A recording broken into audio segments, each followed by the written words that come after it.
know where the treats at. Is this the passing of the torch, right?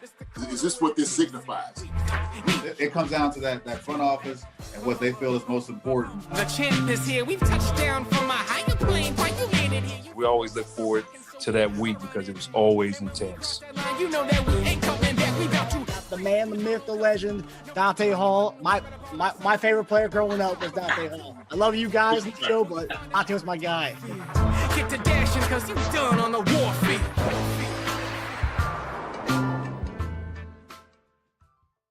This episode of Chief Concerns is brought to you by betonline.ag and Underdog Fantasy. BetOnline is the world's most trusted betting platform and your number one source for online betting in 2025. Whether you're a seasoned fan or a first-time bettor, BetOnline is your ultimate game day companion. With the largest selection of odds on everything from NBA, college basketball, to the NHL and UFC, BetOnline continues to be your number one sports betting source. From every three-pointer to hat trick, BetOnline has you covered with odds, stats, and more for every game, every play, and every win. BetOnline, the game starts here. Although the NFL season is done, there's still many games to be played between college basketball, NBA, NHL, and WNBA. There's always time to embrace your inner underdog. All you got to do is predict higher or lower on multiple different player statistics. If you've yet to download the Underdog app, do so now and get free cash. Click the link in the description or use promo code ChiefConcerns, one word, to claim your free pick and first-time deposit offer up to $1,000 in bonus cash. So let's continue to keep the good vibes going into the spring season. Hey everybody, welcome to another episode of Chief Concerns. I'm Marcus Dash here at legendary Chiefs tight end Jason Dunn. And ladies and gentlemen, while free agency begins next week, Monday the 10th is when the legal tampering period begins. And then next Wednesday or next Tuesday is when the real thing begins. But today, we saw the Chiefs begin with some good stuff. Well, you think it's good or bad, but nonetheless, the Chiefs kicked off free agency with a very wild and very NBA-like trade, JD, just like surprisingly shocking the world. And we'll get into all that in this episode tonight. But JD, how are you doing, brother? Oh, I'm doing fine, Marcus. Oh, Joe, not Joe.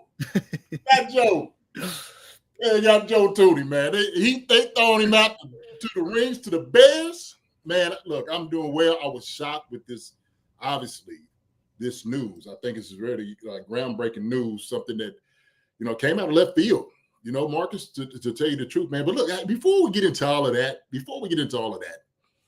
let's say what's up to everybody that's in the chat for tonight. What's going on? Blueberry Wilbur, what's going down, man? I know it. My face, man, is Wednesday, middle of the week. Woo-wee! We getting in right now, baby. We are getting it in.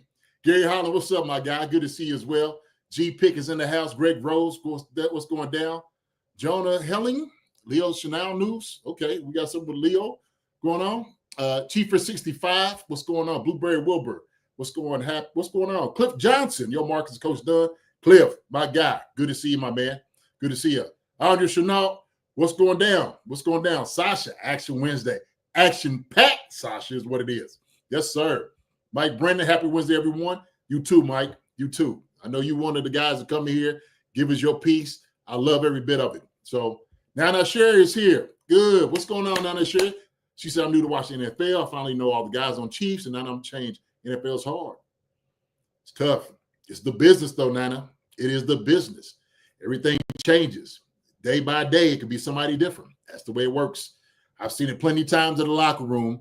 Guy come in, you shake your hand, man. Hey, what are you doing? What are you doing for dinner? Next thing you know, you be like, where's that guy that was? Yeah, they let him go. What? Yeah, the next day.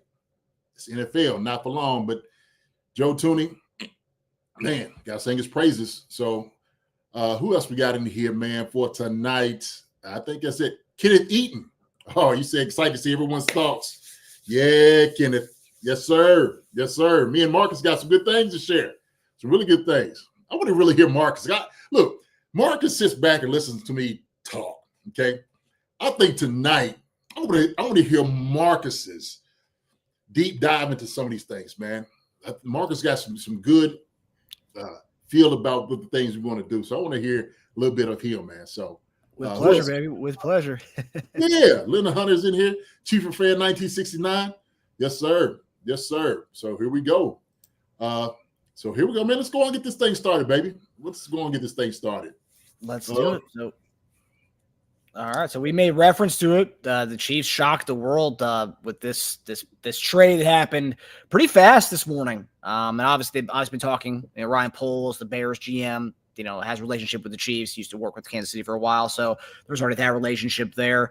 But yeah, it kind of went fast. It was like the Chiefs are in talks of trading Joe Thuney, and it went from that to about an hour later is when it kind of reported by everybody, Schefter, Rappaport, Rossini, everyone saying the Chiefs were trading Joe Thuney to the Bears for a 2026 fourth-round pick. The move saves the Chiefs around $16 million. We've talked about, the Chiefs kind of being hamstrung with paying a lot of guys. You can't pay everybody, especially with Trey Smith being tagged for a $22 million last week. Kind of can't pay everybody. So it makes sense from that standpoint of, being tied to the interior offensive line. Now you kind of shed some money there and you save a little bit. Obviously Mahomes is going to restructure at some point here to get more money. But JD, $16 million saved, a fourth rounder next year, which could be valuable. But Joe Thuney, all-pro guy, gone. A guy who, was, probably our unsung hero this year. You can make the argument that maybe we wouldn't have gone to the Super Bowl without him being able to be our pinch left tackle this year. But, Joe Thuney, guy who's been in the Super Bowl almost every year of his career. I think with that, exception of 2 or 3 years, he's been in the Super Bowl every year between the Patriots and the Chiefs. So, good luck to him. A 33-year-old guy. A little long in the tooth. Chiefs obviously moving towards a youth movement by keeping Trey Smith around. But yeah, JD, so the news today, obviously the Thuney trade, but then shortly thereafter, Kingsley Sumatea, a lot of people are speculating that he is going to be the guy the Chiefs front office expects him to be the left guard for the Kansas City Chiefs. We heard that over the last week. So that's the thing. It's like we talk about when you hear rumors and you hear these things, right? Brett Veach at the Combine talk about a lot of things, and Reid talk about a lot of things, a lot of nothing. But then they do drop a little bit of the reality of how they do feel about things, right? They talked about, Andy Heck loves Kingsley at the left guard or at the guard spot. It's like, okay, all right, so that's something. But then we find out a week later they do feel comfortable about him being at left guard, and then you trade Joe Thuney. So JD, what do you think about this move? How shocked were you about? Let's talk about Joe Thuney first. We'll get to Kingsley in a second. Yeah. But how shocked were you about this move? Listen, I was taken aback by it. And we have to, without a doubt, sing Joe Thuney's praise here, okay? And we can't just move on that easy from him, like, hey, I hope you have a great career. No, we can't do that with old Joe, man. Joe's done a hell of a job since he's been here. And so, without a doubt, Marcus, I do believe exactly what you say. I agree with you. I don't believe that we make it to the Super Bowl without a Joe Thuney. Especially with his Herculean effort that he gave, especially moving from guard to tackle, and especially in a spot that we needed him more than any other time that we needed him. We needed a guy. We needed a guy to step up, and he was that guy. We didn't quite know what we was going to do. We didn't know what we had in King Suma. Wanya Morris came out there, was a little hurt from training camp. He came in, he gave it his best. The old college try. He did what he couldn't do. Didn't deliver, okay, because still hurt. DJ Humphries, we finally get DJ Humphries here. Love that guy, okay? Still injured, came back from ACL injury. Tough to do within a year. Hey, went into the training camp. We got him here. He came in, looked pretty solid. Ends up getting hurt. Hamstring pushed him back. So we needed somebody to fill in. And it couldn't just been anybody.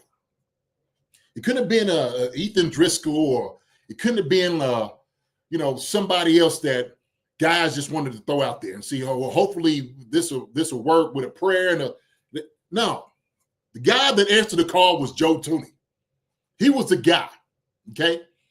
And so I have nothing but a incredible amount of respect and praise on Joe Thuney in his time here, which I would say, okay, this is me. It's my own opinion, all right?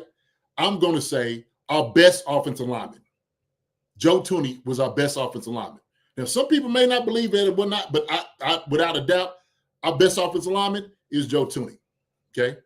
Now, in the business of the NFL, what I do know and what I have seen is when teams find guys that they feel like they can replace you with, they will. Sometimes when guys make a lot of money, they become expendable. And so Andy, both Andys, Veach, and all those guys believed, well, look, we got a young guy in King Suma who could come and do the job. Andy and Veach both said that. And they felt like this was the necessary move to save cap money. And I do believe this right here, Marcus, at the end of the day, is going to work in our favor, right? I mean, getting rid of your best offensive lineman to, the Chiefs, the Bears, we already know Brian Bolts. We know how that's going to work, right? They're going to get first dibs on everything. Pose is willing to take him off our hand for a 4th rounder, 2026? Man. So I would have negotiated a little bit more than that. Like, come on, Pose, you know what you're getting. You know who you have. You've been trying to put this whole line together to protect old Caleb out there, all right? He's been running around there for his life. You're getting a real guy. You get one of the best in the business in Joe Thuney. So I would have negotiated a better deal. They got it for what it was. But this right here, my rant I'm just giving is without a doubt all about Joe Thuney and what he's been able to do here. So I want to first congratulate him. I want to thank him for all of his time and his service, for all of his effort, opening up the lanes and the roads for our running backs, the time that he was here. I want to thank Joe Thuney for the amount of physicality he was able to display against the defense and help out and protect Patrick Mahomes, whether it was at guard or tackle, and helping out all the guys else around him. A guy that didn't really speak a whole lot. Spoke softly, but carried a big stick. That's who Joe Thuney is to me. And I just want to wish him well. I just want to tell you thank you, Joe, for all your time that you have played here. Man, ain't too many people like you. Just not. Ain't too many guys made like you, Joe. So I appreciate it, brother. Appreciate it. So with that, Marcus, I just wanted to say that, right? Because I just couldn't move by. This ain't just a regular guy you just move on by. I'm sorry. It's just not. Yeah. So no, it's not Allegretti, who Allegretti, he obviously stepped up in the Super Bowl last year, but it's not at all the same. But yeah, I see Nana Sherry there, Derek Thomas Award. He was voted MVP by the team from this past season for his ability to step up to go from left guard to left tackle. I mean, it's a big deal. I mean, like, talk about a veteran voice in the locker room, a leader in the locker room. It's a big deal from that perspective. So, obviously, if you're a player on that team, impending free agents like the Justin Reid, the world, Charles Menahu's the world, it's kind of got to be a little shock to the players who think they may have a chance of coming back. Kansas City, look, they're trading Joe Thuney. I mean, they could part ways with anybody. They could not re-sign you, even though you think you might have a shot at coming back. If they're parting ways with Joe Thuney, it seems like there's a lot in the air in Kansas City right now. Obviously, Brett Veach has a plan, but if you were a player that expected to come back, oh shoot, that might be on hold a little bit because the Chiefs are obviously have a different approach to this kind of offseason and trading Joe Thuney. I do want to ask you this because I've seen a lot of people say the Patriots were the Patriots for the 2 decades they were because they were able to get off guys maybe a year earlier than waiting a little bit longer, right? I mean, he's 33 years old. I think he's going to be 34 either midway through the season or at the end of next season. It's getting a little bit up there. And obviously you see the youth movement, as far as Creed Humphrey, Trey Smith, Jawan Taylor going to Kingsley at the left guard spot. Obviously, that's kind of something they do. They do want to get younger. It's seeming like on the offensive line, and obviously getting some value for Joe Thuney at this point, because maybe in a year's time you aren't going to get a 4th round pick next year. You potentially get a 5th or whatnot. What do you make of this kind of youth movement that looks like they're going for on the offensive line? Well, I think it boils down to the talent that you have. Okay, so the youth movement, and it's just not about just getting younger. It's about the type of talent, the type of guys that you have here. Because if you don't have guys that can step in and actually do the job, you don't get rid of a Joe. You just don't. You just be cutting your nose off in spite of your face. Why do that?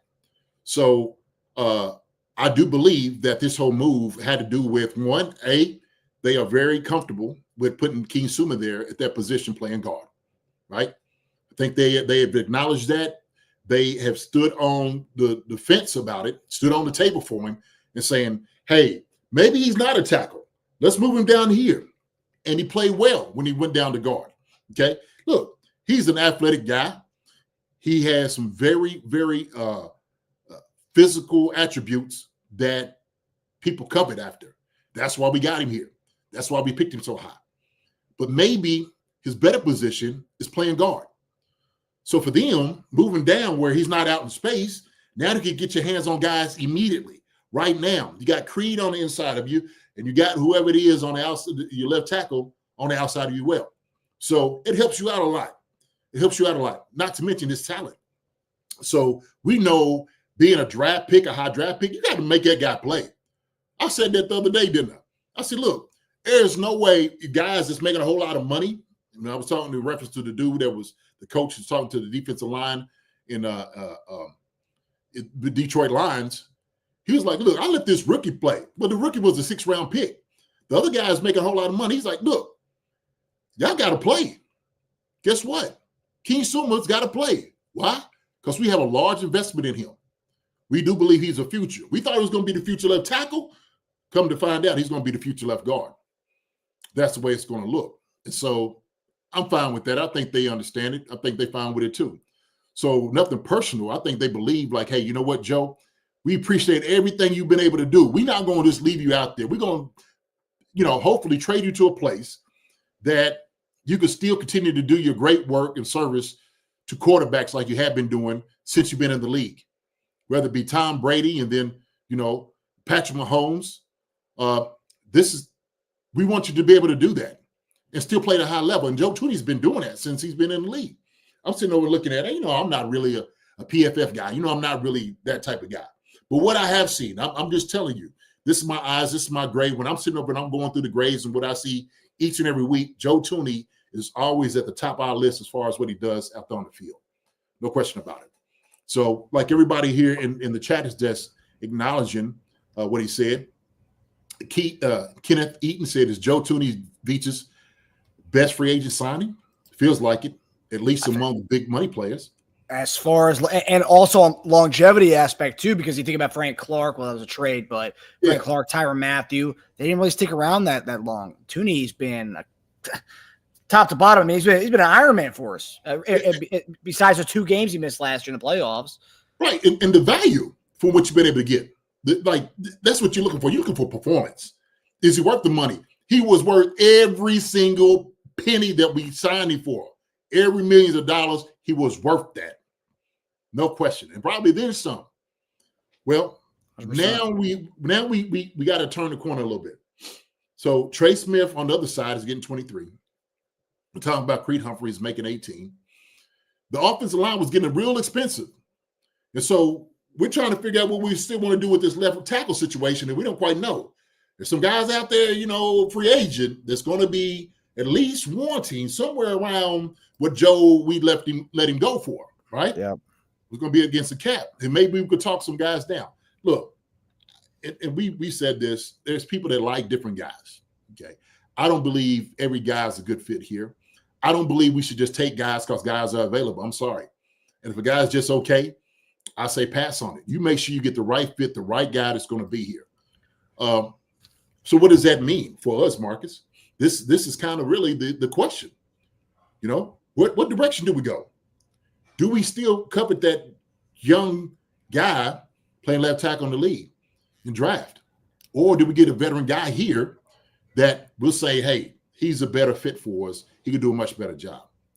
So, well, I think that kind of plays it. We'll get to the left tackle aspect of things because I think that plays into Kingsley, and that's kind of where I want to piggyback off that because I think now that Kingsley, if they are making it known that Kingsley is the left guard, then I think it's not a question anymore. So I think if someone asked JD, do you still want to go D-line in the first round? I think now more than ever, you don't go offensive line at all. I mean, even though you and I were never on the same, never want to do that in the first round.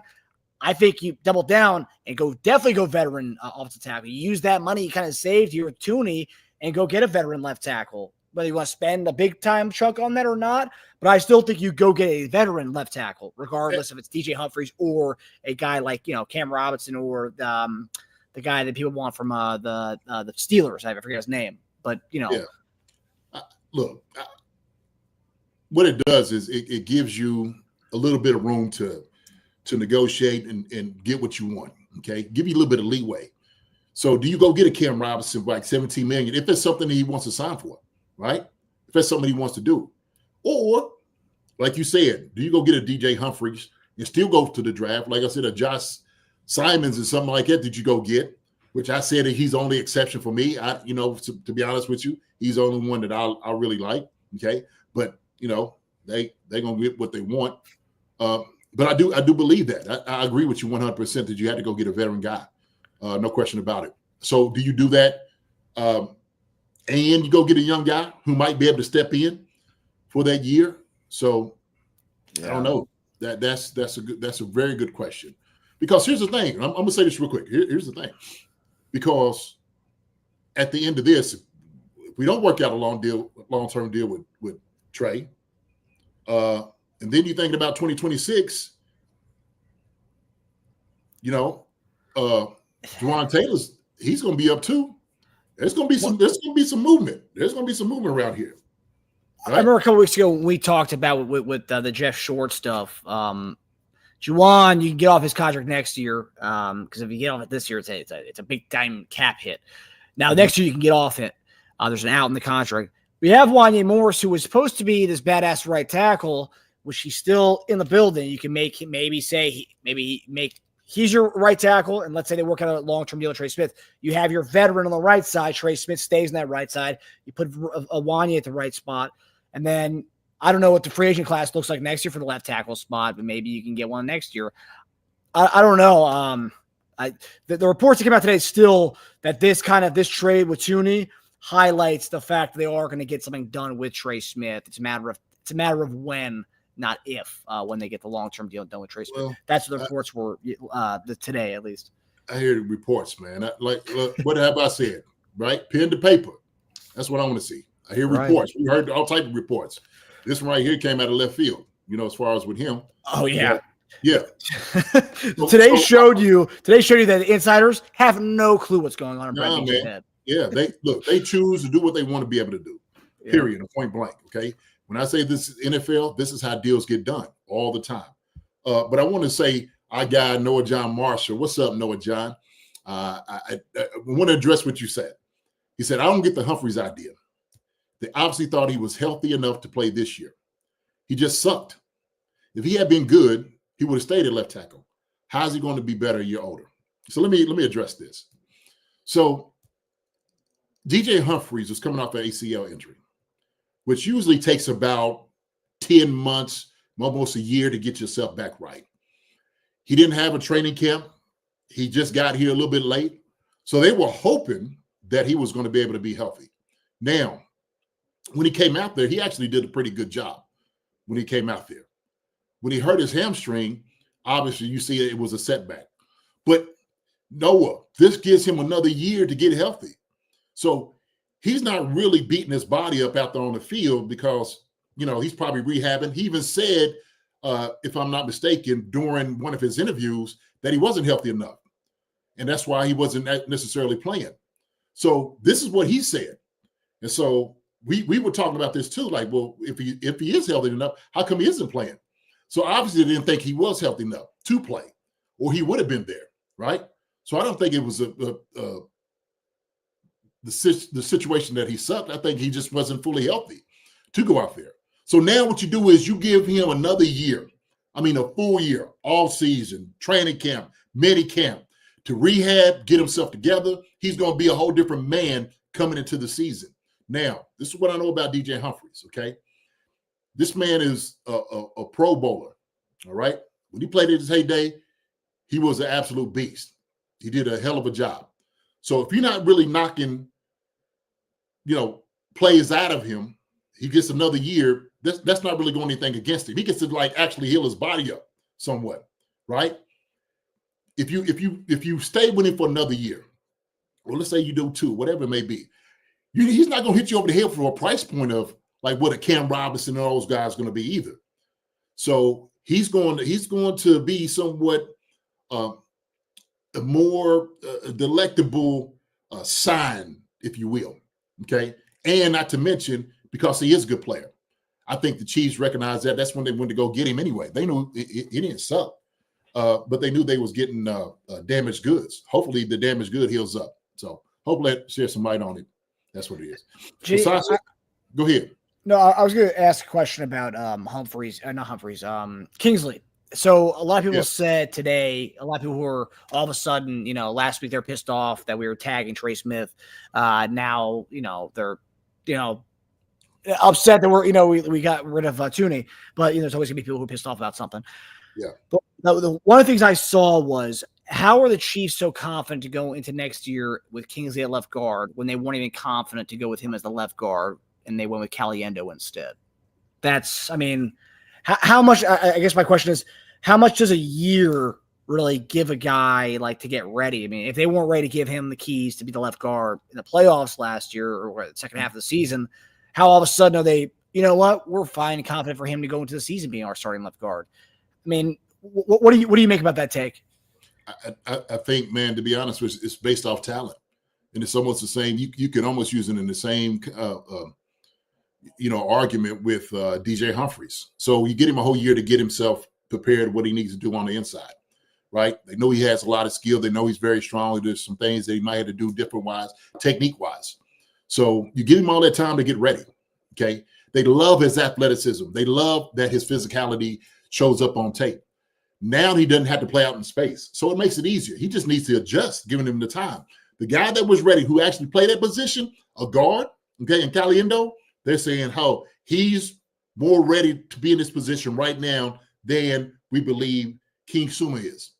Fine, cool, deal with it.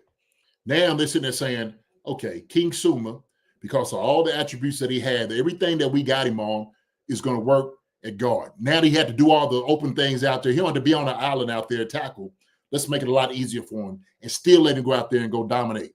And we think he can do that. And they believe that he might be better than Caliendo in that regard. Like I said, this is no shade to tackles or to guards, no shade to them. But when you move down, it may be a little bit easier than being out there on the island. I'm sorry. You got somebody inside and outside on you to help you out, maybe a little bit easier. So yeah, you referenced, I think on Monday or it was last week, Becton for the Eagles tackle looked rough as a tackle. They put him in a guard. He looked fantastic as a guard. So maybe we see the same thing happen with Kingsley. Oh, hopefully. Yeah, I jumped. I went into the Lions Den last night. Jumped on my boys show, Pro Fan Talk with the Eagles. Talked about them jokers are still riding on cloud nine right now. They are still riding on cloud nine. I see people commenting on our podcast for the preview going to the Super Bowl, still dogging us for our takes. So no, hey, I know they're still happy about it. Oh yeah, all good. I came in and got a little quiet now. I'm coming still with my chest out, my kids see hat on. You see you down here in the dungeon. We're ready to get at you now. Hey, we don't bike up on nobody.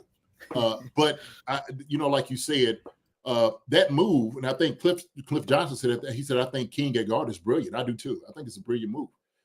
If a guy can do it with his type of athleticism, why not put him there? That makes a lot of sense. Richie Hall makes a great point too. Surely dumping him in the deep end for the first 2 weeks was bad for his mentality. No question about it. And I tell you what, I'm just letting you know, if a guy starts doubting his ability, his confidence starts to wane, it is hard to get that back. And what Andy Reid knew, Andy Heck knew, is we better pull him out right now before we lose him altogether. Because sometimes it's hard to repair some of those things. I'm going to tell you a guy that I do believe some of that repairing has to go to work on it. And with Sky Moore, we've been talking about it all this time and the injuries and all these different things. And when you start down, he starts, you try to pressure to do everything right. It could be to your detriment. And I'm thinking I think for the foresight, Andy and those guys were able to see it. Thank you. Appreciate it. Don't know, Jay. Yes, sir. Yeah. All right. So now, hold on. Delmonte Green said, hell no, he was getting forklift. Yeah, and that's the thing. That was the point that I saw online. It's like, wait, we were rolling with this guy who was getting dominated by defensive lines, and with Kingsley backing him up, and we're gonna roll with the guy who's backing that dude up next year. We're okay with that. That was kind of the sentiment, but like you just kind of eloquently discussed, that he's got the tools. Give him a whole year, he can be that guy. Yes, sir. Yes, sir. Yeah. Yeah, I'm excited to see what Kingsley. And also, too, we were talking about Jeff Schwartz 2 weeks ago or last week. Yeah. We've drafted a lot of guys. We need to see those guys play. I mean, otherwise, the second round pick that we're never going to see play. I mean, we need to see what these guys can do. And obviously, second round, a starting left guard in the second round. Hey, there you go. Much better than a reserve left tackle I never seen the field. So there you go. I'm making use of our draft picks, which I love. Perfect. Yeah. Exactly. So, JD, we talked about tackles here, and this is something that seeing a lot of right now. And we talk about reports. We love Nate Taylor. We think Nate Taylor's done a fantastic job as a beat reporter for the Chiefs. But let's just say this offseason so far, not his finest work yet. But obviously, he's getting this information from somewhere, a reliable source. They just happen to be wrong so far. But he reported that the Chiefs are going to make a big play at Ronnie Stanley. Quote, Stanley's experience and value in both the run and pass game when healthy are why the Chiefs believe he can be a major upgrade at the position and also be a dependable starter for multiple years. Now, Bob Fesco on the 610 radio, Chiefs Kansas City 610 radio, said that he knows that Clark Hunt wants to throw money at the left tackle spot. He wants to solve that this offseason, and he wants to throw it at it. This is 2 days ago before the Thuney trade. So the fact that he was saying this 2 days ago that they want to throw money at this left tackle spot tells you two things. Tells you, one, they don't want to draft a left tackle. They want to get a guy who's, a bona fide left tackle. And two, that they want to spend money on it. And now this is before, obviously, at the time, like, wait, what? We don't have money to throw at a left tackle. So we're going to spend all of our money on the front. So now you open up money by trading Thuney. Now you get that extra cash. Now you can go get somebody. Now, JD, I know we just talked about DJ Humphries, but do you think Ronnie Stanley is the left tackle on the market? I know we talked about Cam Robinson being out there. I forget the Steeler guy's name, but a lot of people are fans of the young Steelers left tackle. I think it's Dan Moore, I believe. His name is. But Dan Moore, Cam Robinson, Ronnie Stanley. But obviously, we like Ronnie. The Chiefs reportedly like Ronnie Stanley to be the left tackle, and that's the guy they're going to go after once the legal tampering begins on Monday. What are your thoughts on Ronnie Stanley? Do you think he is the guy of this free agency class? Look, I'm gonna be honest, man. I haven't done my homework on him to make that to make that assessment. What I do know is there were certain guys. Like Larry Johnson, was one. Larry was a guy that could have been a good fit for us. We talk about Cam could be a good fit. I think he's kind of become a journeyman, being traded up in Minnesota. He might, like you said, getting that, their relationship back with his boy on the other side. That could be a way to go. But like Stanley, I don't know too much about him, to be honest with you, to make that decision, Marcus. I had to look at his tape and then tell you. But what I did do, I did go, like, I hate going to PFF and just checking it out. But it is, I see is where he was rated. And that's kind of some things. Hey, man, you know how they do what it was that he throws his hand up like, hey, I don't know. Right. I'm just saying. So he may not be the answer. I have no idea with this right here, how it's been working. He could be. I just, like I said, I don't know too much. I don't know about him. I don't know much about him. So okay, I guess based on, so the way I was looking at it, for the available left tackles, right? He's looking at where they played. So last year, Cam Robinson played for Minnesota, had one of the best passing offenses in the league last year, one of the best offenses in the league last year. Darnold was an MVP candidate. Yes. And Cam Robinson, I think he had 9 penalties in total last year. And just looking at the overall offense, I mean, Darnold had a career year. They threw the ball a lot. And then you look at Ronnie Stanley on the other side, going to the Ravens. Now, there's two things that I think about with this. Obviously, a couple of years ago, we traded with the Baltimore Ravens to get Orlando Brown Jr. Right. And I don't know, curious where your thoughts are. So we seek out the Ravens to get Orlando Brown Jr. Stanley was coming back from the injury, so they got their guy back. Stanley comes back and goes back to their left tackle spot. So we get Orlando Brown. Okay, that's right. Correct. There's obviously something that we like about Baltimore's guys. So the fact that we went for Orlando Brown Jr., that worked out for a couple of years. That we didn't want to pay him the long-term deal that he wanted. Now we want to go after the Ravens guy again. What is it? Obviously, they have different systems. They have Todd Monken now. At the time, they had who's the OC? Who's the OC? Is the Chargers OC now? I forget. But anyway, different offensive coordinator, but still, they produce good offensive linemen. Now, is that something you think they like something about the Ravens guys in the trenches to go from Orlando Brown Jr. and then once that's done, they're like, you know what, Ryan Stanley's a free agent, let's go get him. Is it something that they do that you think that we kind of like? No, I think it's all about the guys' ability. I think it's what they're really looking for. So it doesn't necessarily mean that like guys from particular places. Do they have maybe better deals with people? Sure, maybe, possibly, that they know they might get a sweeter deal from a guy like Stanley. I remember him moving, like you said, from the right to the left when Orlando Brown Jr. left. I do remember that, but he has been hurt, and so that's what Mike Brennan was talking about. Hasn't been missed a couple of games the past few seasons. Yes, they're more so of a running team, if you will, than the Chiefs. They're not going to drop back 40 times a game, 45 times a game. Can he handle that in a game? That still remains to be seen. You weren't doing that when you handed the ball off to King Henry and you're letting, Lamar take off when he needs to, for Hill for the short passes. So I don't know. Does he fit into our system? That's really something they had to be able to answer. So I don't know, Marcus. I really don't know, but I don't think it's something that we say, hey, we like your guys better than everybody else. I think it goes to the best available left tackle in the free agency market, right? That's what it boils down to. So, yeah, I will say, I mean, if they are going to go the veteran route, let's say they don't go because one of the things is because a lot of Chief fans are saying if we trade Thuney and we're going to go get a kind of a bargain bin kind of left tackle, like a DJ Humphries kind of guy, then what the hell is the point of trading Joe Thuney? You're saving $16 million. A lot of people are just scared that Clark Hunt just wants to, recoup some of his cash. But nonetheless, obviously they're going to make a play for Ronnie Stanley. Now, Ronnie Stanley, obviously Lamar's Lamar, right? So that's an MVP caliber, MVP guy every year, it seems like.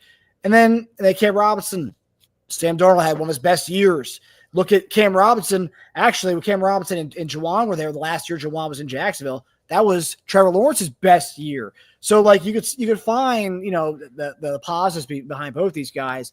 I think Spot Track has Cam Robinson making about 14 a year. That's based on the projection, and I believe Ronnie Stanley is a little bit more than that, about 17 to 18 a year is what they're which makes the whole Thuney 16 million pretty good. But that's I just say this: I like what those left tackles have done, the offenses they've come from.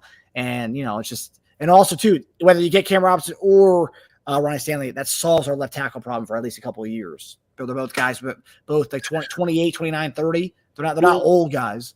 No, they're not old guys, but does it solve? That's the question. You could put a guy in there. Doesn't mean he's the right guy. I don't think it solves anything until you actually have the right dude that can sit back and kick back for 45 passes a game. And do a great job. Take down on penalties, make sure that he's protecting Patrick Mahomes. That's what you want to be able to do. So does that solve the problem? You just can't get a guy. And so that's what I was sitting there saying. That's why I'm kind of making an argument about like a DJ Humphries. I don't think he's just a guy. Okay. He's played Pro Bowl caliber before. He's hurt last year.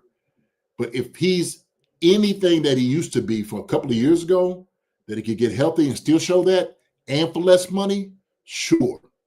And same thing, I don't. Everybody said they don't trust Donovan Smith because Donovan Smith just decided to come from Tibet and come at it from Shaolin.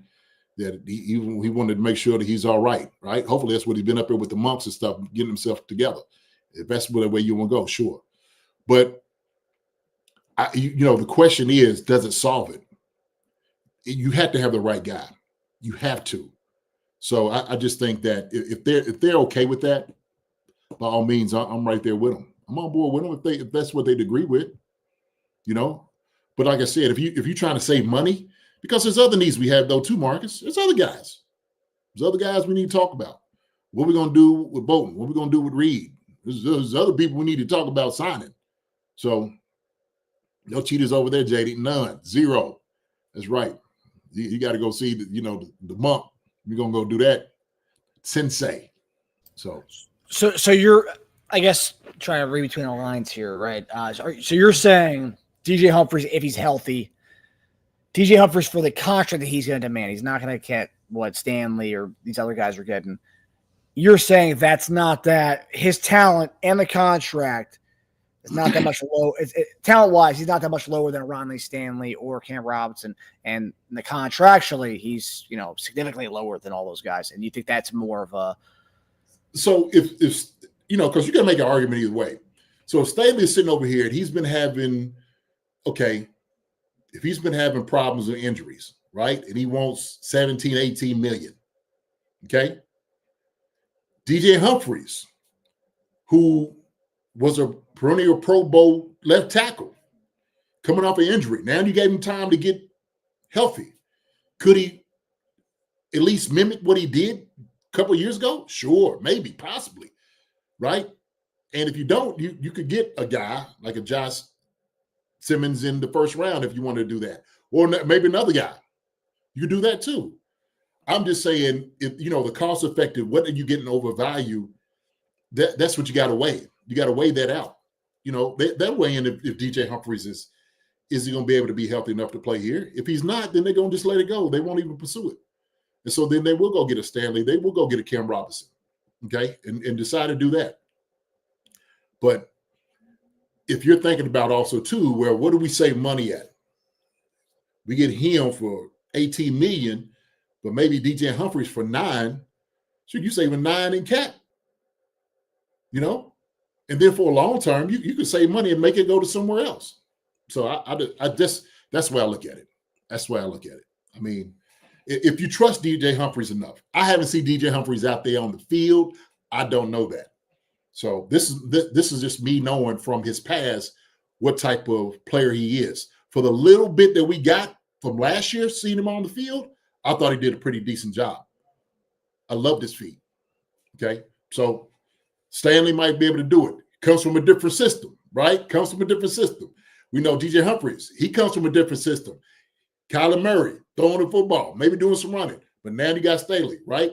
King Henry, Lamar Jackson.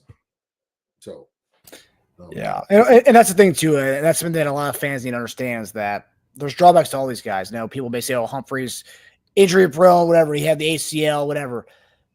These other guys, too, they come with their own little baggage as well. Stanley is 30. He's 30 years old, has missed 36 games over the last 5 seasons. This past year was his healthiest season.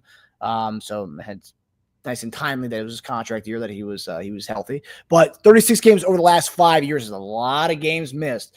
Cam Robinson has missed Ronnie Stanley has missed 36 games over the last 5 seasons. Oh, goodness. Yeah, a lot. But this year was his healthiest season in a while. Okay. And then Cam Robinson, 30 years old in October, he's 29 right now, has missed 15 games over the last 5 seasons. So it's average about 3 games a year, nowhere close to how many games Ronnie Stanley has missed. And then you look at DJ Humphries, torn ACL, comes back, played half a game against the Chargers, and then we didn't see him until week 18, and that was pretty much it. So coming off an injury, so that's its own thing. Probably won't get anywhere close to where Cam Robinson or Ronnie Stanley are going to be making. So that's kind of a thing. And I've also seen some fans think that potentially, it depending on how much DJ Humphries wants, You bring him on a deal, and maybe you can get Cam Robinson or one of these guys for 1 year, $12 million deal, and you bring in DJ Humphries as well, and you kind of have a full-on veteran left tackle spot. It just depends how much DJ Humphries and what these other guys are going to demand, and that's the teams are going to pay money at a left tackle spot. So that's look, if somebody like people are saying it here, and I kind of agree with it. Cliff Johnson said Humphries with a rookie left tackle sitting behind him would be nice. I think so too. If they believe he can get it done, why not? That makes sense. Give that guy another year to develop because you actually really have it for another 3 years. And then, if you don't use it at first. And so the same thing goes into Chief for 65 says maybe we save that pick for next year, try for left tackle next year. So that could be a thing as well. I don't know the tackles coming out next year, but hopefully it comes out all right. So, but I think the problem with that is we have, we draft around picks 30 to 32 every year. We're going to get the same type of talent at left tackle every year. And it's just, I don't think we're ever going to be satisfied with that. Well, move up.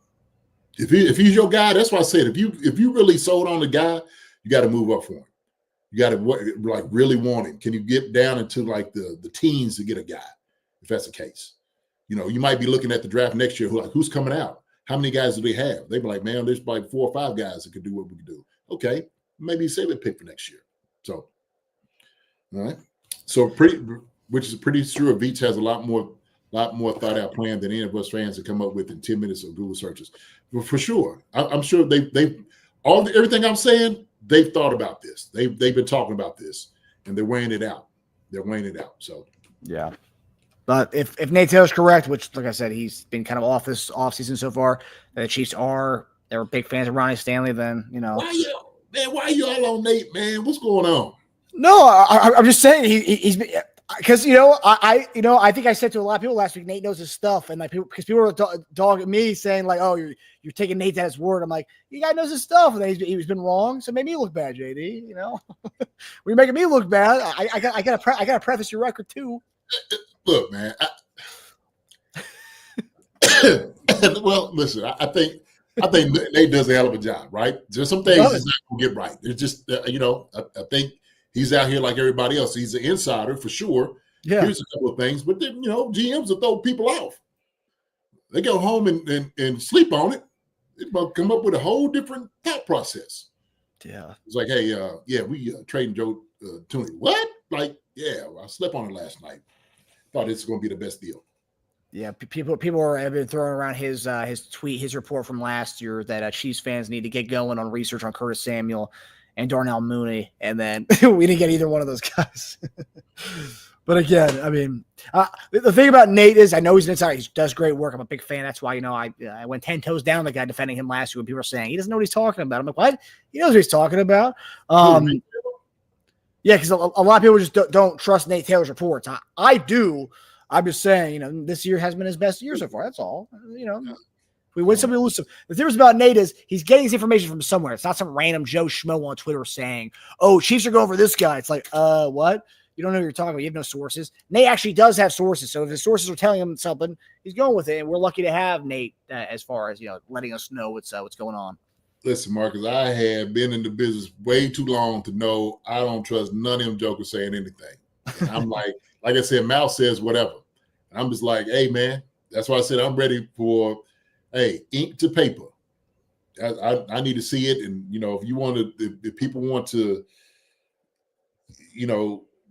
show it and expose it at the time, cool, whatever. We'll talk about it then.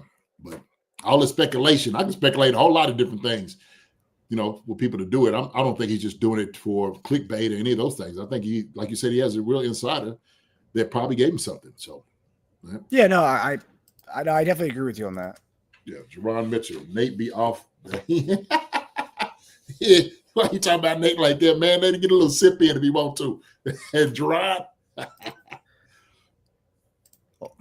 Hold on a second here. I want to pull this up for our next topic. I'm just okay. So this is it's on topic with this Nate Taylor stuff. So we talk about it, and there was a Chiefs player who Who wasn't the most satisfied with Nate Taylor last night? So let me pull this up here. Yeah, you're gonna like this one, JD. This is good stuff. So last night, Nate Taylor reported that the Chiefs would be kind of parting ways with Justin Reid, that he probably would not be coming back to Kansas City. And I guess Justin Reid has been hearing other things, because Justin Reid kind of came at Nate Taylor saying this. Gosh, sorry, it's loading right now. He said, well, that's news, ... suggesting that it's not what he's hearing. Gosh, I don't know sorry, things loading. There you go. So this is it. So this is Nate Taylor's report from yesterday. Unlikely the Chiefs re-signed safety Justin Reid per Nate Taylor, only weird games on our podcast. And then Justin Reid comments saying, well, that's news, ... Essentially saying that's not what he's hearing. There could be talks to bring him back. Spags and him have a phenomenal relationship. He's, the captain on the back end of the defense. Still a young guy, only 28 years old. I know it seems like he's been in the league forever, but he's still a young guy. And obviously, we have a lot of guys in the safety room. Chamari Connor, what's his name from Washington State that we drafted last year? Hicks, Jaden Hicks, who dominated last year, Brian Cook. So there's a lot of guys there. So it's kind of a crowded room. So I was anticipating that we'd be done with Justin Reid, just because he might be demanding a lot of money on the market. But then the whole Joe Thuney thing happens today. They free up money. Like you said, there's a lot of guys they could potentially pay, Reid and Bolton. So a lot of guys we do have on the team that they may bring back. But so Justin Reid obviously has a problem with Nate Taylor's report here, JD. But we talked about the safety room kind of being a lot of guys. That's one of the things we kind of wrote off Justin Reid. What do you make about Justin Reid? And obviously, when he comments on this saying, well, that's news, ... he's obviously hearing something else. Do you think the Chiefs should bring him back, or where do you stand on Justin Reid in the safety room as a whole? Because we haven't really talked about the safety room that much this offseason. I think Justin Reid is a leader. I think he's a guy that's very intelligent out there. He knows where everybody needs to be. I think he's a very sure tackler. I think he does a great job in the run game, coming down, playing in the box. That is his strong suit. What is not his strong suit might be covering some of the, slot guys and tight ends. Okay, and teams have been looking to him to try to exploit it. But I do believe that he's a fighter and he's a competitor, and he's going to give you everything that he's got. And so sometimes those guys might get the best of him, but Reid, without a doubt, is going to bring it back and give it as much as he takes. So I like Justin Reid. But as a player, I'll be a little offended. Especially if it's not true. And I'm not saying that teams haven't talked about it. So whoever the insider for Nate and all these other guys out here, everything's on the table. I think the only one that they're saying that they're not going to get rid of is Patrick Mahomes and Chris Jones. Travis Kelce, they had talked to him to come back another year. Other than that, other guys are going to be there more, rookies and stuff. But we don't know. We don't know what's going to happen with Justin Reid. We don't know. So there is talk. But if it's something that they're having a conversation behind back doors, going out there and divulging these things, I'd have an issue with it. I would. I told you about my situation, didn't I? I told you when they told me I wasn't going to play in the playoffs. I had been playing all year, struggling my back to come out and play, giving everything it is all. And when I was coming into treatment early in the morning around about 5:36, I see that Adam Teicher going down and say, hey, man, I'm sorry that you're not going to be playing. I'm like, what? He said, oh, JD, you didn't know? I'm like, no, nobody told me anything. And I was pissed, absolutely pissed. And so him telling me, because I guess it hit the news things and all the guys get there early in the morning and start talking, I went straight to the trainers. Like, man, what's this? What's all this about? Like, look, JD, it's out of our hands. We didn't make the decision. So the decision came from upstairs. Whether it be Herm or Carl Peterson, those guys, they made a decision. They weren't going to play him in the playoffs. And I was upset. And I did. I let them know. And I told them exactly this. I said, listen, when y'all make a decision about my life, my career, my well-being, let me know first before y'all let a reporter know. Let me know. Y'all could have held this news. Y'all could have called me last night or when y'all made it in the morning. Call me and let me know before anybody else knows this news. So I don't have to hear it from a reporter. I don't have to hear it on TV.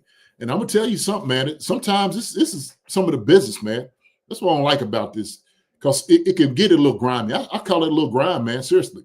I don't think it's a lot of respect to the players if they do things like that without letting them know. So I get, want to be the first one with the breaking news, but it should never be without the guy not knowing it, the player not knowing it. Very disrespectful, G-Pick. Very disrespectful. And I let him know that. I had to let him know. I told him straight up. Seriously. I didn't appreciate it, but I wasn't the only one. It was me and Cal Turley. Cal didn't know that either. Cal Turley, man, Turley was ready to turn. Turley. Turley's ready to tear up the whole locker room. Turn things over. You know what I mean? Yeah. That's a guy you don't want to mess with. Yeah, I'm like, shoot, come on, tear it up. Tear it up. Tear it all up. I'm over. Tear it up. Go ahead. Instigating it a little bit. Yeah. I'm with you. Let's go. Nah, we never did that. But the thing is, man, it is disrespectful. Throwing helmets. Right. Yeah. He's been I'd have gave you 2 helmets. Here you go. Just go to work, baby. Go to work, Turk. Oh man. Yeah, totally my guy. But it is disrespectful. Seriously, it is. So with a situation like this, we can kind of read into his tweet a little bit, right? So there's 2 ways of looking at his tweet, saying, "Well, that's news." It could be interpreted like, "Well, that's news. I didn't know that," or, "Well, that's a news. Like you're reporting stuff that's not true at all." It could be either way, right? As a reporter, like if let's say I'm hearing such a thing, do I go to Justin Reid to ask him about it before I go online about it or podcast about it? Is that, as a player, would you appreciate that more so than just finding out about it on Twitter or on his podcast? Yeah, if you can go to him, you have that access maybe to go to him. Sure. When Adam told me, and I could see that, like, Adam was like, "Oh man, I didn't know." He's like, "Man, JD, I had no idea you didn't know." And it was almost like I was grateful that he told me. I'm walking into some bad news, and he was the first one to tell me. But I'm just like, the decency thing to do, the decent thing was for the team and everybody to call me, and Cal and everybody else that wasn't going to play in the playoffs. Especially, I've been out there working my tail off, and I'm talking about, I was telling you, I was getting maybe 1 or 2 hours of sleep at night, Marcus. My back was just hurting so bad. And so I had to go get, the $2 shot and all that for the game, had to loosen up just to play, and I was a warrior. And I was ready to give it during the playoffs. It didn't matter to me. 2 hours of sleep, fine. Let's go. I'm gonna go out on my shield. That's what I'm gonna do, because that's who I am. That's how I'm built. And so I felt like that was just taken away from me, that I didn't even have an option to even fight for something like that. You know what I mean? And I'm just like, man, I fought to get us to this point, help him getting us to this point, right? Part of what we did. And then just to, like, hey, that was, yeah. That's part of the business, man. It's part of the business.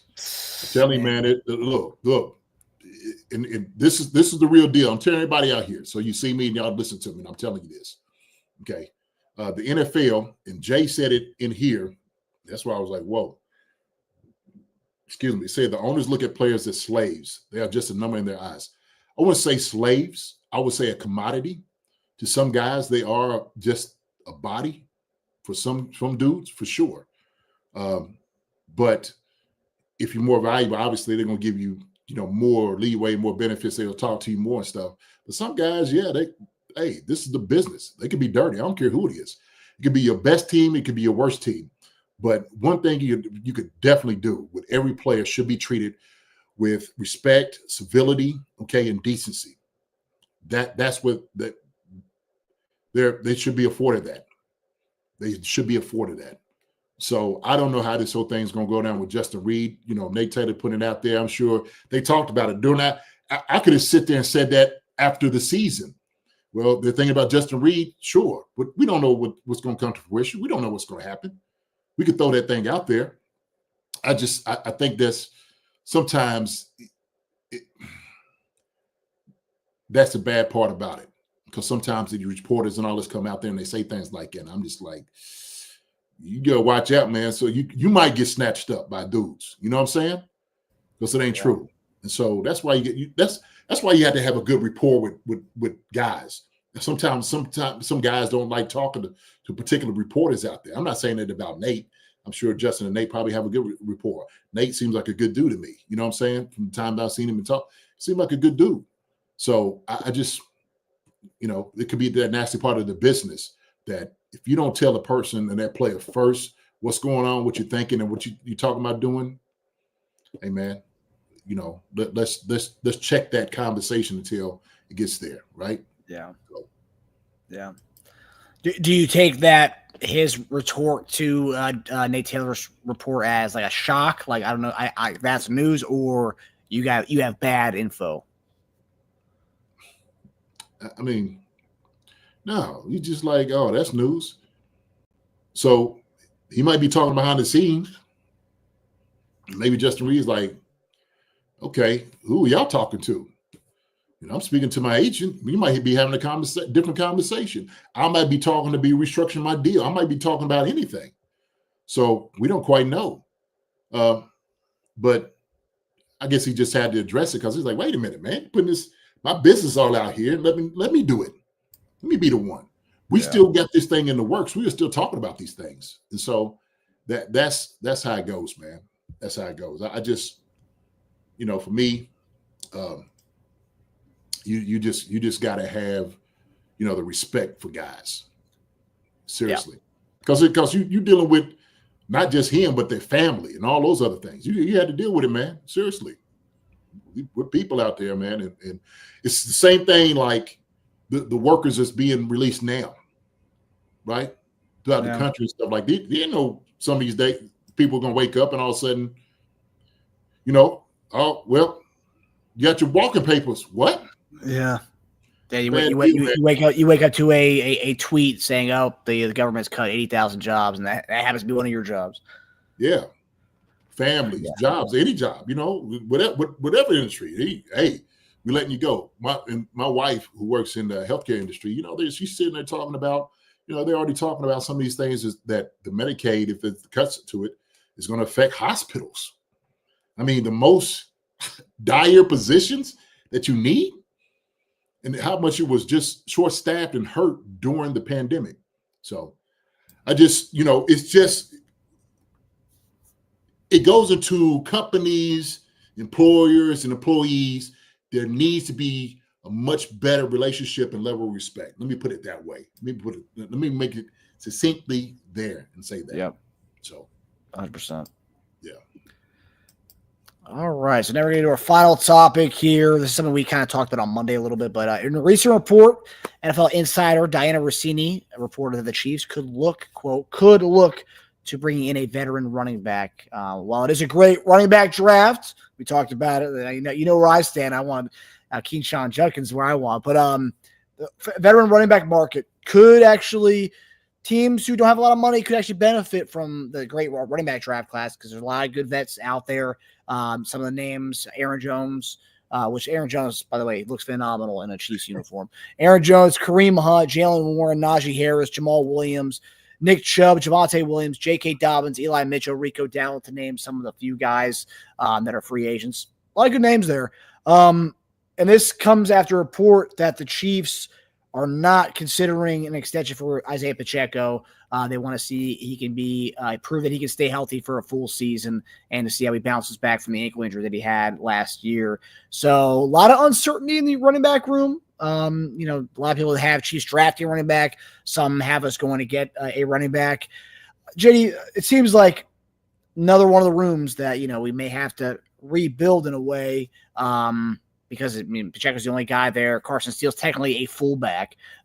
So it's kind of one of those things right now where it's really going to have Pacheco in that room right now. How do you envision the offseason for the Chiefs? Do you need to go veteran running back? Do you want to go running back in the draft? I know we talked about Judkins a little bit the other day, but where do you want to? How do you want to kind of build the RB room? Do you think they go running back or the rookie, or do they go a veteran ad? Oh man, I see you got Aaron Jones' headline right. Okay, my Neff looked the same, so he just got in. What's up, Neff? He's in here. You right on time, baby. Right on time. Yeah. Nah. You know what? I like Kareem Hunt. I'm a Kareem Hunt fan. I like Pacheco. They wasn't going to work on a long-term deal because they didn't need to with him. So you could go one or two ways. I think there's very talented guys in the draft. You were talking about the depths of running backs in the draft this year. And so can you get somebody later on? Sure, you definitely come. Love hearing Travis call out for Kareem Hunt to come back this morning. Really? I didn't. Yeah, on his podcast, he talked about Kareem. Hopefully they bring him back. Man, look, he deserves to be a Chief. So regardless you have him as your backup, your third or somebody, you got to get a dynamic player in here, okay? A 3-down guy that's going to be able to come in here and do some damage. Aaron Jones got a lot of ability. He's a hell of a player. We don't know what his price points are going to be, is the question. That's like some of these other guys. But maybe that's why some teams decided to move on from some of these running backs. Like, hey, man, we got a deep class. Let's go get a young guy. We don't have to pay you, whatever certain amount of millions to you. That's the same thing Saquon Barkley just got paid. He deserved every bit of that money, okay? Because they shafted him when he was up in the Giants. So well done to Saquon Barkley for getting paid up there. He deserved that. But Kareem Hunt, I think, deserves to be here. We need to use him and utilize him a lot. And once he has his training camp and all those different things get into shape, I think we'll see a different Kareem Hunt. He's your go-to guy when you need a yard or two. He's that guy.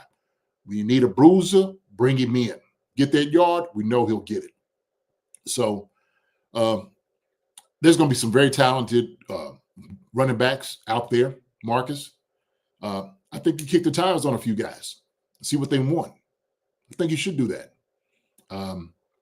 And also, too, you can go and address it in the draft. But you got to make sure you get a dynamic guy, man. You got to make sure you get the right dude. And that's what we were talking about. You were talking about, what's it, Quentin, what's his name? Quinshon Judkins, Kid Juddy. Yeah, Kid Juddy. I love it. Kid Juddy. Barbershop said it right here. I believe it's mandatory that we bring back Kareem Hunt. Absolutely.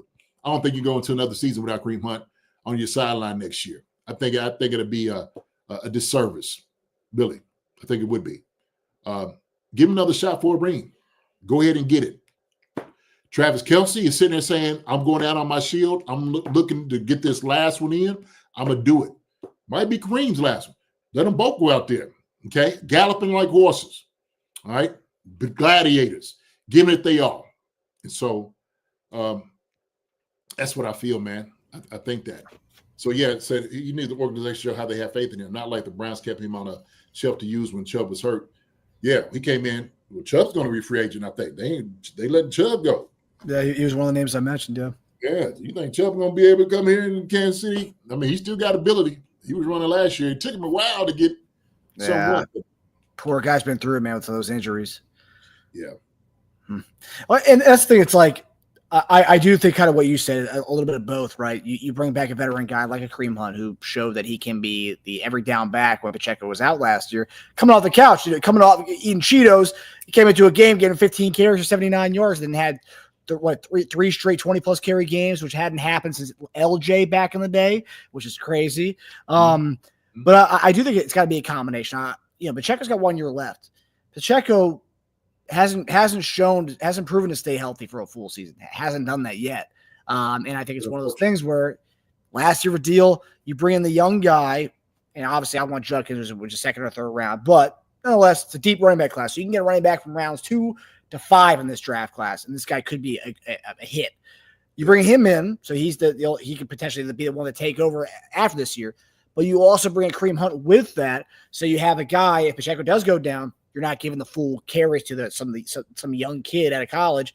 You have Kareem to kind of help wean this young guy into that fold if Pacheco gets hurt. So, and also too, to have the veteran presence of a Kareem Hunt in the backfield who already knows the system, knows the offense, and he can be a veteran to the young guy. So I think it's going to be a combination of a guy like Kareem and then a rookie guy. That's how I think they need to address the running back room this offseason. I like it. Mike Brennan said the same thing. Pop, Hunt, and the rookie is nice. It'd be real nice because you still got two reliable guys. Pop and Hunt are reliable dudes. We know that. We know they're reliable guys. They know the system. They know exactly what to do. They are reliable. So I'm fine with that. I'm fine with both of them. And the same thing with Pop. I think Pop does a great job. If you bring a young whippersnapper in, like you said, teach him the ropes, let him know what he needs to do.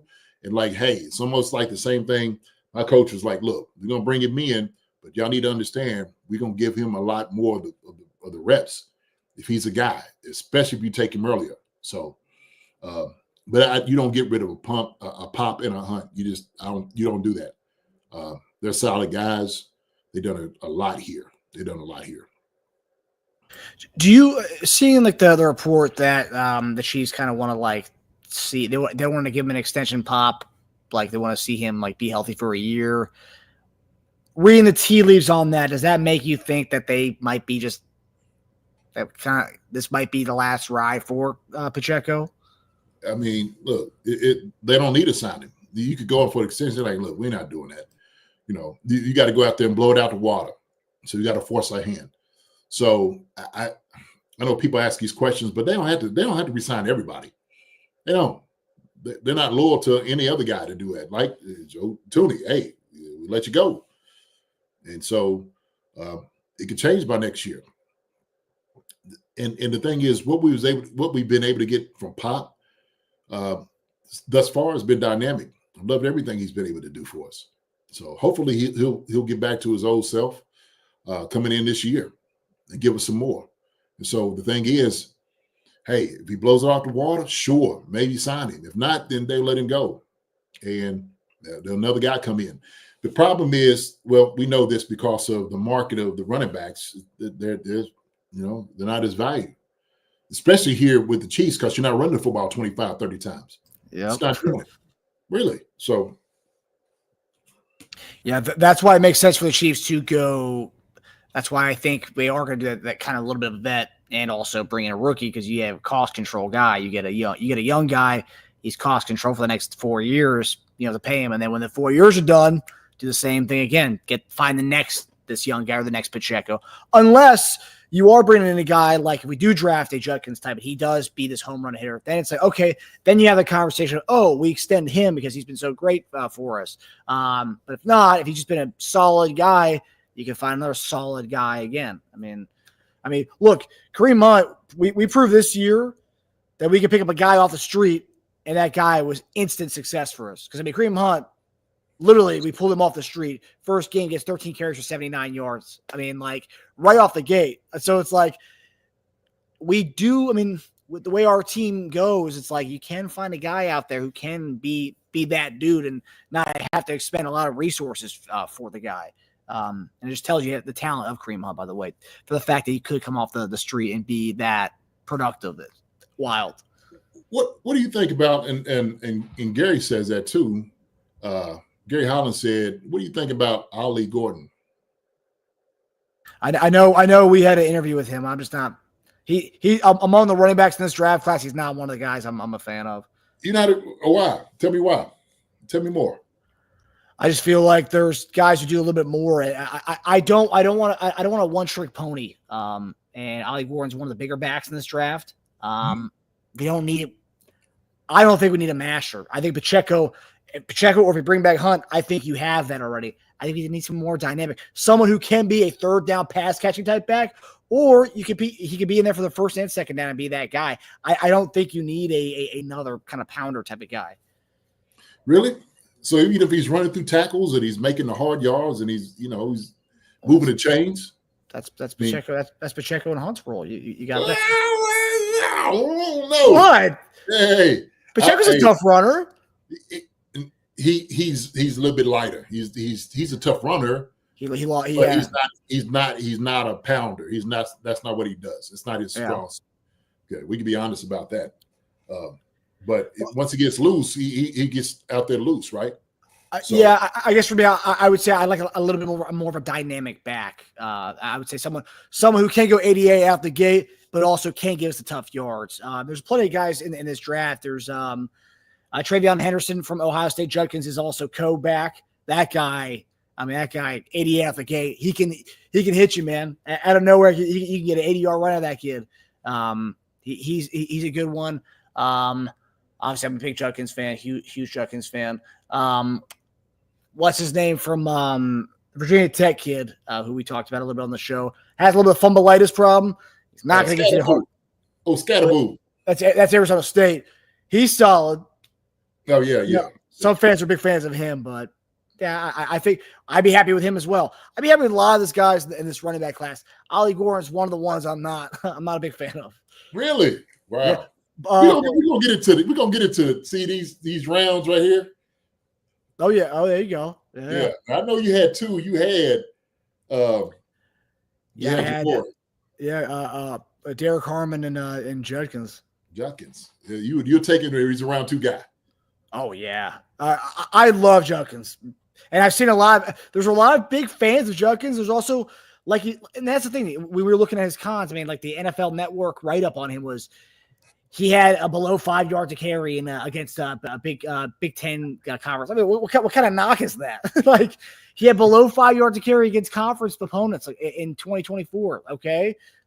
I mean, look at his overall yards per carry. And look, I mean, I don't know. I think some of the comments that they try to pull, I don't know. And also too, I've seen something that people are knocking for being a part of a committee in college. I mean, that's silly stuff, man. You're knocking a guy because he's part of a committee. He was on Ohio State's team. They have a bunch of 5-star recruits over there. Yeah, I'm trying to think when Alabama had the guys. I'm trying to think who was behind because they had a couple of backups. Like, oh man, the backup was killing them. Damian Harris and I think Gibbs was on the team too. Yeah. So I mean, caliber guys. It depends on rooting too. That's Mike Brennan rooting too. Yeah, that's Virginia Tech guy. Yeah. I love him. He's a home run hitter. Buddy Marks from USC is another guy I'm a big fan of. There's quite a few guys in this draft class. I just RJ Harvey, I believe from UCF. He's another guy I'm a big fan of. Ollie Gordon. I know we met with him. I think I'm out on him, JD. But if we draft him, I'll rationalize the heck out of that pick. I've been looking at Caleb Johnson. I like him too. Yeah, I like him a lot. I don't know how this is going to look for us, but everybody's sitting there saying, I'm like Linda Hunter. Linda, I'm right with you. Whoever the running backs will be, can they please be used this season?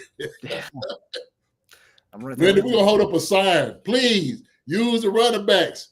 Run the football. We need to go out there and put that out there in the air. So one thing about Judkins and Scatterbo, both good pass protectors. And that's what you don't really see in college is pass pro from the running back spot. Both those guys, I mean, those guys be able to have that kind of Jet McKinnon kind of guy and Samaje Perine kind of guy who can also be more dynamic, where it's not like he's coming into the game and say, oh, we're definitely passing this down. It's like, oh, no, we might pass. We actually might hand the ball off to him. But again, that comes back to play calling as well, though. Are we going to run it a lot? Yeah, right. So, Pono, Kawhi, man, good seeing you, brother. Ain't seen you in a while. NFL defensive lines are too tough. Pounders don't do much anymore. Get Aaron Jones versatility is more important than RBs. For us, definitely. But, I mean, Derrick Henry, pounder. He's hard to bring down. I mean, when you get a guy that's running tough, he's your guy. Same thing with my guy down there at Tampa. Kind of more so like a pounder. Bucky Irvin? Like Bucky. Bucky's a guy, tough guy, right? Runs hard. I like those hard runners. And I love because you make them jokers tackle you. And what you do is you make sure you apply pressure and punishment on them jokers. Everybody trying to hit you. You give them the business. So Woo, Justin Thway, man, you threw a little wrench here. What are they going to do with P-Ryan? No, man, I like P-Ryan. I like P-Ryan, man. I liked all our guys from that team last year. I just don't know if he. Put him on the shelf, like I said, man. We don't need to do that again. We put him on the shelf. We put guys on the shelf. Didn't need to. We could have got a lot more out of P-Ryan, and we didn't. But he came in and he delivered. He delivered. I can't remember a time P-Ryan didn't come in the game and didn't deliver. Can you? I mean, he always made a play, did something, catch in one hand, get up the sideline, get a first down for us, move the game. Fall to the ground, getting up and catching the ball. I mean, man, talent, man. Let me see here. This is funny because you brought up Bucky Irving. This is why, guys, when I see these experts online talk about the RAS scores, the agility scores for these players, don't buy into all this stuff because it sometimes doesn't really mean much. This is Bucky Irving's RAS score last year. I mean, it's like you see that, you're like, oh man, shouldn't draft that guy. And then look, he was the most productive rookie running back this year. I mean, and then they're going to be dealing with Rashad White because of this guy. I mean, that's how good this kid is. Goodness gracious, look at this vertical 29.5. Is he jumping over a phone book? Wow, broad 9.7. Yeah, that's yeah. Would you be concerned if we drafted a guy with an RAS score like that, JD, or no? I would be. Absolutely. You would be. Yeah. Oh wow. I would be for sure. For sure. Yeah, I was surprised that he had bad RAS score. Because in college, if you watched his tape, because that's the thing, tape doesn't lie. I mean, no, tape don't lie. For sure. That's one thing you got to look at. This is just only one measure of things, right? You have a few things that you can comprise to say is explosion, is speed, and all those things wrapped into one. And what measures that is your vertical and your broad. It's your explosion. And this is not a good measure of it, Marcus. Not at all. And so when you sit over here evaluating a running back, you're like, oh man, your vertical got to be at least a 35. Your broad got to be at least 10.4, at least. Because running backs, they live with their legs. If they don't have any type of explosion, you're not going to be able to get in throughout the game, throughout the huddle, throughout the between tackles and stuff. So that's a good indicator. That'd be tough. Take a guy like that. Yeah. But what you do then, Marcus? Hey, coach, put this tape on. You tell me what you see. Okay.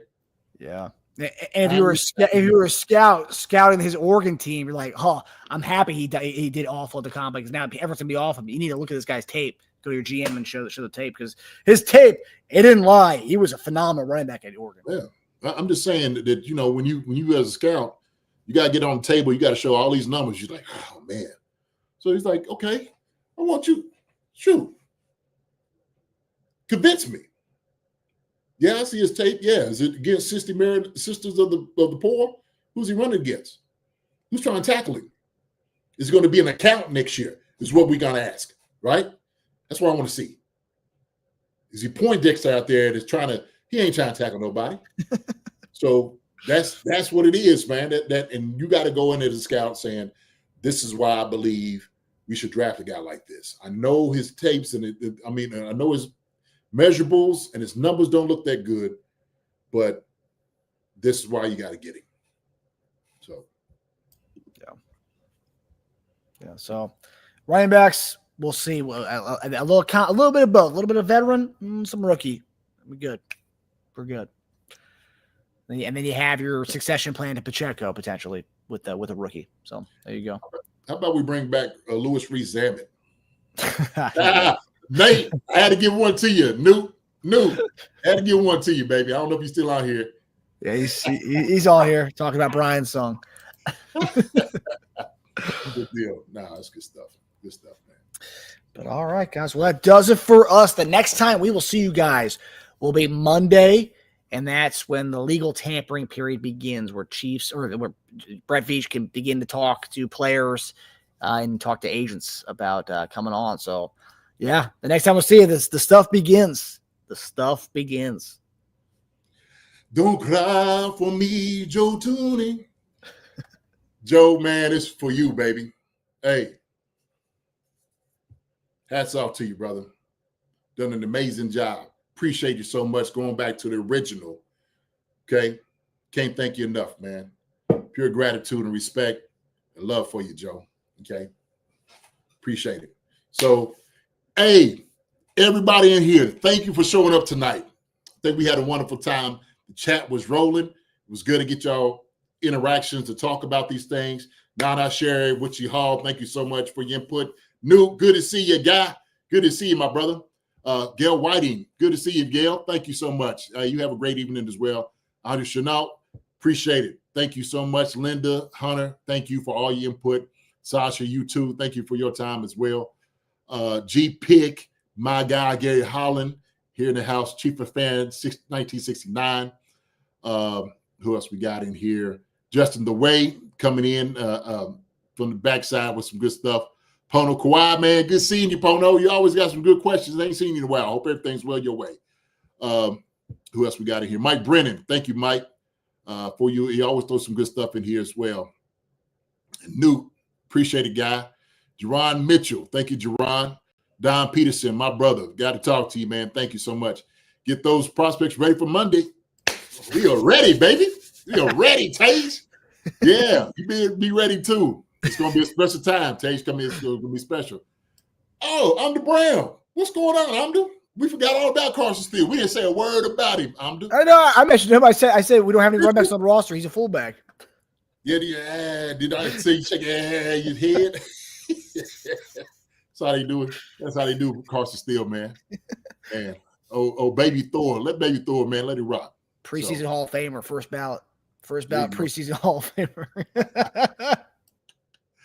Got Jay in the house, man. Appreciate it, Jay, for your input, man. You say Maria DeJarnes. Yeah, Pop's Health with Hunt is great. Yeah, they are. Thank you for coming in. Faye Smith. Hey, how you doing? Hey, caught a live finally. Watch you every day you are on. Thank you, Faye. Appreciate it so much. Thank you so much for coming in and seeing us and saying what's up to us. Glad you're here. Keep coming back, Faye. Keep coming back. We see Greg Rose. I said Gary Holland is here. Let me see who else we got. Cliff Johnson. Thank you, Cliff. Some good stuff tonight with you, brother. The barbershop is here. You said it just right. I believe Hunt coming back is mandatory, and it should be, without a doubt. Neff, good seeing you. I'm gonna give you right here the 5 salute right here. Yes, sir. Right. You ain't got a 4 head, you got a 5 head. Yes, sir. Come up there. That's all about the Benjamins. That's a good line for Mike Epps saying that. Love you, Neff. Be talking to you. Man, let me see who else we got in here. DeMonte Green Beans, my guy. Appreciate you, DeMonte Green Beans. Talking to it. So we want to get into talking about Nick and those guys. We'll talk about them more next week as well. Kevin Marsh, appreciate you, my brother. Thank you so much for coming in. Who else we got in here? Dun-dun. I know I said Witchy Hall already. Witchy done a great job. Appreciate you, Witchy, for all the things you do. Noah John Marshall, our brother. Thank you, Noah John. Good discussion, saying it out here. I hope you're doing well out that way, my guy. Doing well. I think it's it. Brian Williamson is here in the house. Good to see you, Brian Williamson. Let's see. Who else we got? Oh, how about you? How are you? I didn't even see you sneak in. You came in. Oh, good seeing you. Good seeing you. Appreciate the contribution, Del Monte. Yes, sir. Appreciate you, brother. Appreciate you, brother. Much love. Let me see. Kenneth Eaton. That's what I wanted to see. Kenneth, thank you so much for your input on it too, my man. Listen, hey, if I get to say your name, y'all know what it is. You know how much we love you all. We thank you for all the things y'all come in here, give us your time and your effort, your conversation. We are so blessed by your presence and so grateful for each and every one of you. And I hope each and every one of y'all have a wonderful evening. Y'all take care. God bless. Take care of one another too. Love each other like y'all should. We're trying to get to a better place, man. We're trying to get to a better place, and we'll get there together. We will. So Brian Hong, good in there. King Suma's in there as well. So Marcus, my brother, listen, love you, my brother. Love you, man. I'll be talking to you. We be texting all the night about all these different things and whatnot. So it's gonna be good. Always. The Chiefer Chief, the Chiefer Chef.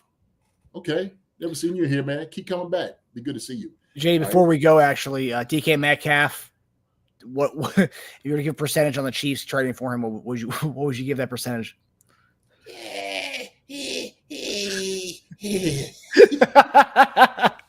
I don't think it's going to happen. I don't. I think there's enough like free agency out there that I don't think they say DK Metcalf. I don't see it. He's a big body that I don't think we'll utilize because it's not just what we do. So that's what I think. As far as money wise, if you do that, you have no money to do anything else. All the other stuff we were talking about tonight's episode, you can't do any of that if you do trade for DK. So yeah, could be wrong. So I'll put it all out there. Hey man, look, y'all enjoy each other. Marcus, my brother, and like I said before, man, love you, man. Take care.